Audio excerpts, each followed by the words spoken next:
John San Pietro, a guy I did some work for. A part of it says, months later, I'm still reaping the rewards of all the coverage. Brian's authority marketing is easy to implement and the effects last for years. Now, what we can do now, this has been published, like right now we're reading this on Wall Street Journal. That sentence was on the Wall Street Journal. So we could now use like in a piece of a promotional material, we'd say, Brian's authority marketing is easy to implement and the effects last for years. We have J. San Pietro, wallstreetjournal.com. Right. And that's where the quote has been found. Again, and what I even do on a lot of these, I like to put the date on there also. Once you get several weeks under your belt, so then it will have the today's date.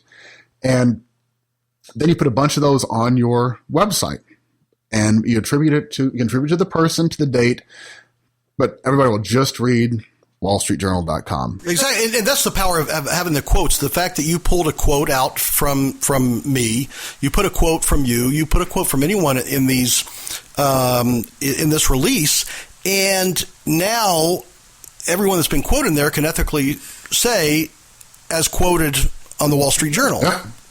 And so that's which is really powerful. And you guys, you've seen everything from movie posters to, reading TV guide, that when you see quotes from different outlets, their whole purpose of that is to establish credibility, Absolutely. to really hone in on the credibility. And that's exactly what you're doing is by using these little tweaks, you're able to use that same kind of powerful branding and marketing that big media uses, and you're doing it in the exact same fashion that they do. Yeah, and that's the movie poster is exactly where I got this from and started using it, because people see movie posters or the ads for movies. It'll pop up and say Brian Horn, V Horn, Rolling Stone, and gives it a 4-star review, or some little dinky TV station in Wisconsin. I love Wisconsin, but first one popped in my head, and it sounds cool. And once we hear it, you go, wow, you just get pumped for the movie. So we do the same thing here.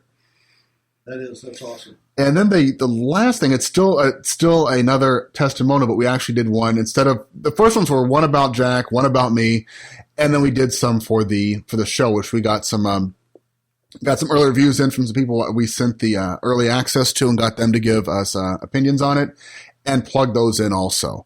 So we just each got an individual one for the processes that we're teaching. People have had success with, and then one just about the actual show itself and the content of the show. So we just stack all those things in this one release, and then they can be used forever. Like those testimonials, we'll use those forever. Those are our first your comments about the show. We'll be able to use those and show they were published on Wall Street Journal and KABC in LA, and got a whole bunch of great places these things pop up with our distribution system. Oh yeah, well, and yeah, that's the one thing. That's a great point. Is this can be used for anyone that's quoted in these for the rest of their careers. They can ethically say they were quoted on the Wall Street Journal. That they were quoted on any of the places that gets distribution. I know some of these things, we're able to get hundreds of spots all over on media outlets for this, and that's why it is extremely powerful with this. So this right here, you've kind of dissected what we've done for this initial press release for the release of this show, and this is something that literally takes how long? I know how long it takes, but a lot of people are shocked, when they say, let's get quoted on the Wall Street Journal. Let's position this. And I always say, and I'll say it again, so many people have that thought in their head that, down the road, that would be great down the road. Yeah. And they're talking from conception to you putting, start typing on your keyboard. What are we talking about? Man, it can go fast. I've had one that got put out today that the person contacted me on yesterday. So within 24 hours, a guy that I've done some stuff for before sent me a text message and said, "Man, I've got a guy who's hot. He wants it, but he wants it right now. Can we do it?"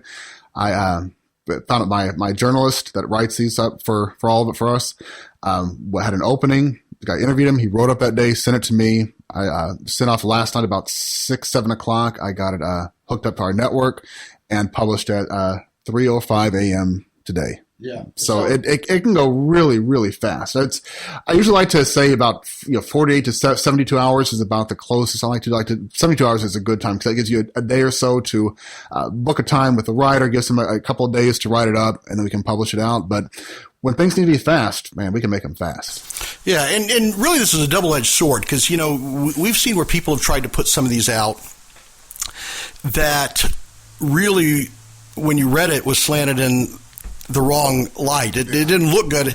And in the same way that we build this credibility in a matter of 24 hours, you can actually make yourself look kind of bad in 24 hours if you write it in the wrong way or the story's slanted. And also, we talked about some of the nuances in here on how this is very purposeful in the way you wrote this, but there's a lot of little things that people don't realize, that this isn't just put in whatever you want and the Wall Street Journal is going to publish it. Right. They are very particular about things being the way they're written and newsworthy, and the way that so it's easy to get rejected. I've had a lot of people that say, I tried doing this myself and I got nothing, or I got rejected, or whatever. And that really is where it comes with, building the authority and writing these from an authority point of view, and to add that credibility really is an art as much as it is a science. But I think you've definitely gone through and shown some of the hidden pieces and put a spotlight on some of the things that people don't realize when they're reading a lot of press releases, that people don't realize what's happening, that the picture that they're painting themselves, because they're reading between the lines and coming up with their own opinions of what that piece is. So if you're out there and you're doing this and you have an opportunity, think about these principles. Think about the principles of putting an authority, someone like Mark Cuban. If they have an opinion similar to yours, or they have a story out there that's similar to what you're talking about, to be able to weave them into your story adds a tremendous amount of credibility to this. The fact that you can that you put in quotes in there, real quotes, and like I said, we're not trying to fool anyone. We're not trying to do anything that is unethical, but real quotes in there can be very powerful and allow you to say that you've been quoted on these news outlets. So, and the other thing, just jumping real quick, the other benefit of using quotes, and why I use a lot of quotes, is because inside a press release you can't use the words "you" or "we" or other words like that. And as you know from doing sales copy, "you" is one of those powerful words you can use. And so both in quotes you can use them, because then you're just quoting somebody. And so I always put quotes and put the really good sales copy into quotes. And then you can get away. You can put just about anything you want. Right. Opinions. I always tell people, if it's going to be opinion, it better be in a quote if you want to get it through there. And that's one of the things I've seen a lot of people that are brilliant marketers. They're brilliant at writing sales copy and absolutely horrible at press releases, because they cannot get that mind shift that this is not a marketing piece. And, what you've done is you actually have to weave this really intricate piece here to, one, make it very strong marketing wise, but also two, make it appear that there's no marketing involved at all. Absolutely. And that right there is, again, where the alchemy comes in, because you're really turning something ordinary, making it into something special without crossing over that line of being hypey or marketing. Because there's nothing in here where you're using those words like, exciting, fantastic, brilliant, all the stuff that people would normally see in a marketing piece. And that's one of the biggest mistakes that I see. Yeah. And I did a bunch of when I was, really testing the actual distribution network that I use to get all these published everywhere. Because if you guys that are using PR Web, you're not going to get on Wall Street Journal, period, or really anything else out there but what we're doing. But when I was first testing out the network, I offered to do these for everybody in the mastermind group I'm in, and just to do it for them at cost. But I said, just y'all guys write it up yourself, because I don't want to. If I'm doing these, I don't want to spend a lot of time writing them. And these are people that can afford to spend, tens of thousands of dollars in a mastermind. Most are 7-figure earners. And out of the 12 I did, 11 I had to rewrite completely because they did not know how to write press release. And these are seven-figure marketers, smart. Most of you guys ought to recognize at least half the names, if not all of them, in this group. And none of them could write a press release of the right way, like this. And I maybe I didn't do a good job explaining it, but even it was just not even a good standard press release. It was just like what Jack said, all full of superlatives and exclamation points. And but one of the people, he even had put all types of font in there, like bolded stuff and highlighted and did the italicizing. And so like a bad sales letter. So yeah, there is a method to all of this. So, but take the principles, folks. And really what I would encourage you to do, and I'm sure Brian would too, is start reading press releases. Look at press releases and see, how they are written and catch some of these tricks that are very stealth. And even big press releases, when you're looking on CNN.com or you're looking on Entertainment Tonight or any of these, read the stories and look and see how the use of quotes and the use of butting up celebrity and credibility is used to really turn the story into something completely different and more powerful. And speaking of CNN, I think it's time for the Authority Hacks. Authority Hacks? Authority Hacks. It's finally time for Authority Hacks. It may be Brian's or it may be Jack's. You'll appear to be famous, then you will claim us to be the kings of Authority Hacks. It's time for Authority Hacks. It's time for Authority Hacks. All right, that is the song. And so go ahead, Brian. Give him the authority hack. Although I don't know how you can, what you just did was a huge authority hack. But I want you to do authority hack because we talked about CNN today. So give a CNN authority hack. Yeah, we'll get that one. And a lot of you already, if you follow me or follow Jack, we've both shared this before. But without question, every event I've gone and spoken at where I've shared this has been, everybody comes to me and says this is the best trick I've heard at not just here, but just about at any event period. And it's really simple, but just people don't know it exists.